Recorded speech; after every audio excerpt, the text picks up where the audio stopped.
মই মুখ্যমন্ত্ৰী অলৌকিক কথা কব নাপায় আৰু কোৱাটো উচিত নহয়, কিন্তু আমাৰ জীৱনত বিশ্বাসে কৰবাত নহয় কৰবাত ক্ৰিয়া আৰু প্ৰতিক্ৰিয়া কৰে। মই জানো মোৰ বেমাৰ হৈছে, কিন্তু বেমাৰ হোৱাত মই ডক্তৰৰ ওচৰত যাম, কিন্তু ডক্তৰৰ ওচৰত যোৱাৰ লগে লগে ঘৰত মই এক প্ৰকাৰ কব গলে পূজা এভাগ আগবঢ়াই মোৰ বেমাৰ যাতে দূৰ হয় তাৰ বাবে মই নিশ্চয় নেদেখাজনক প্ৰাৰ্থনা কৰিম। মই নিজে জানো যোৱাবাৰ যেতিয়া লৰিংথপিত ভাৰতৰ প্ৰধানমন্ত্ৰী আহিছিল ৬-৫ দিন ধৰি গোটেই ৰাজ্যখনত বৰষুণ দি আছিল। মই ভাবিছিলো কাৰ্বি আংলঙত মিটিং হ'বনে নাই, ৱেডাৰ চাইছো, বৰষুণ হলে কি হ'ব বুলি টেণ্টটো বনাইছো, কিন্তু ইয়াৰ কিছু ৰাইজে মোক আহি কৈছিলে যে আমি ভগৱানক পূজা কৰিম আৰু সেইদিনাখন বৰষুণ নহয়, আপোনালোক নিশ্চিত হৈ থাকক। এতিয়া সঁচা মিছা মই নাজানো, কিন্তু যিসকলে মোৰ আগত আহি গেৰেণ্টি দি কৈছিল যে আজি বৰষুণ নহয় বুলি, বৰষুণ নোহোৱাকৈ মিটিং ধুনীয়াকৈ পাৰ হৈ গল। সিদিনাখনে মই বিশ্বাস কৰিছিলো যে সংহাৰী ধৰ্ম কেৱল মাত্ৰ ধৰ্ম নহয়, ইয়াত নিশ্চয় কিবা বিজ্ঞানো আছে, ইয়াত নিশ্চয় আন কিবা আৰু কিবা অলৌকিক জ্ঞানো ইয়াত সমাহিত হৈ আছে।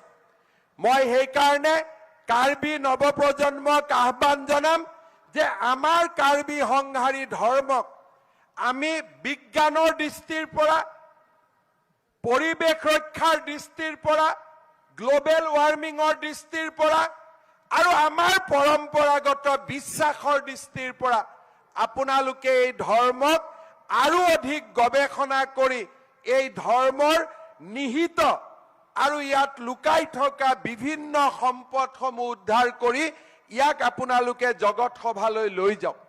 আটাইতকৈ ডাঙৰ সমস্যা আমাৰ সনাতন হিন্দু ধৰ্মতে হওক বা আমাৰ সংহাৰী ধৰ্মতে হওক যে আমি শ্ৰুতিৰ ওপৰত বিশ্বাস কৰো। আগতে আমাৰ কোনেও লিখি থৈ যোৱা নাই, গুৰুৱে শিষ্যক দিয়ে, সেই শিষ্যই গুৰু হৈ শিষ্যক দিয়ে, অৰ্থাৎ শ্ৰুতি আৰু স্মৃতিৰ ওপৰত এই ধৰ্ম, আমাৰ ধৰ্মসমূহৰ ভেটি নিৰ্মাণ কৰা হৈছিল। যিহেতু শ্ৰুতি আৰু স্মৃতি মেমৰাইজ কৰা, ইয়াক বুজি পোৱা মানুহৰ সংখ্যা লাহে লাহে কমি আহিছিল, সেইকাৰণে ইয়াৰ ভিতৰত বহুতো গুৰুত্বপূৰ্ণ দৰ্শন হয়তো হেৰাইও যাব পাৰে।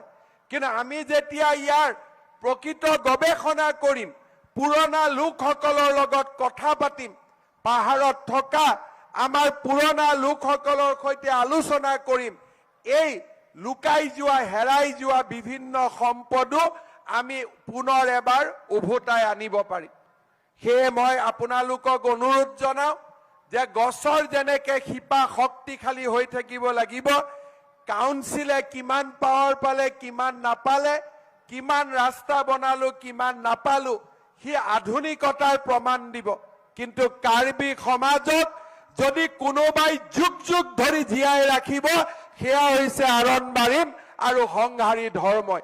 আৰু সেইকাৰণে আপোনালোকে এই ধৰ্মৰ গৱেষণা, এই ধৰ্মৰ উপাসনা, এই দুইটাই যাতে আপোনালোকে আগুৱাই লৈ যায়, তাৰ বাবে মই পুনৰ এবাৰ আপোনালোকক আহ্বান জনাম।